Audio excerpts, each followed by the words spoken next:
തിരുവനന്തപുരം കാട്ടാക്കടയിലെ ബാലകൃഷ്ണനും കുടുംബത്തിനും കരുതലും കൈത്താങ്ങുമായി സംസ്ഥാന സർക്കാർ.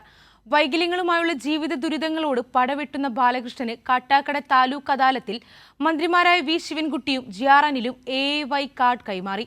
കാർഡ് ലഭിച്ചത് ചികിത്സാ സഹായങ്ങൾക്കും മറ്റ് ആനുകൂല്യങ്ങൾക്കും ഏറെ സഹായകമാണെന്ന് കുടുംബം പറഞ്ഞു. 2.5 വയസ്സിൽ പോളിയോ വന്നതാണ് ബാലകൃഷ്ണന്റെ ജീവിതം ഗതിമാറ്റിയത്. ഭാര്യ ശ്രീദേവിക്കും B.Ed വിദ്യാർത്ഥിനിയായ മകൾക്കുമൊപ്പം പഞ്ചായത്ത് സഹായത്താൽ നിർമ്മിച്ച വീട്ടിലാണ് താമസം. സുമനസുകളുടെ സഹായത്താലാണ് വീടുപണി പൂർത്തിയാക്കുന്നതും മകളുടെ പഠനം നടത്തുന്നതും. കുറച്ചു നാളുകൾക്ക് മുൻപ് ബാലകൃഷ്ണൻ തലയുമായി ബന്ധപ്പെട്ട് അസുഖബാധിതനായി. സാമ്പത്തിക ബുദ്ധിമുട്ടുകൾ കാരണം പിന്നീട് ഹോസ്പിറ്റലിൽ പോകാൻ കഴിഞ്ഞില്ല.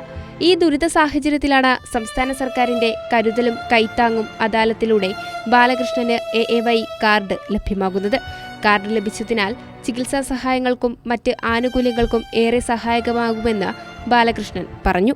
8 മാസത്തിന് മുമ്പേ താലൂക്ക് ഓഫീസിൽ ഞാൻ അപേക്ഷ താലൂക്ക് ഓഫീസർക്ക് നൽകുകയും തുടർന്ന് അത് പരിഗണിക്കാമെന്ന് സാറ് ഉറപ്പ് നൽകുകയും ചെയ്തു. എന്നാൽ ഇതുവരെ നടപ്പാക്കാത്തതിനാലാണ് ഞാൻ ഇപ്പോൾ സർക്കാരിൻ്റെ കരുതലും കൈത്താങ്ങും എന്ന ഈ അദാലത്തിൽ പങ്കെടുക്കുകയും ആ പങ്കെടുത്തതിൻ്റെ പേരിൽ എനിക്ക് AAY കാർഡ് നൽകുന്നതിനുള്ള നടപടി സ്വീകരിക്കുകയും ചെയ്തിരിക്കുന്നു. അതിന് സർക്കാരിനോടും വേണ്ടപ്പെട്ട ഉദ്യോഗസ്ഥരോടും എനിക്ക് നന്ദിയുണ്ട്. കാട്ടാക്കട താലൂക്ക് അദാലത്തിലാണ് മന്ത്രിമാരായ വി ശിവൻകുട്ടിയും ജിആർ അനിലും കുടുംബത്തിന് AAY കാർഡ് കൈമാറിയത്. കൈരളി ന്യൂസ്, തിരുവനന്തപുരം.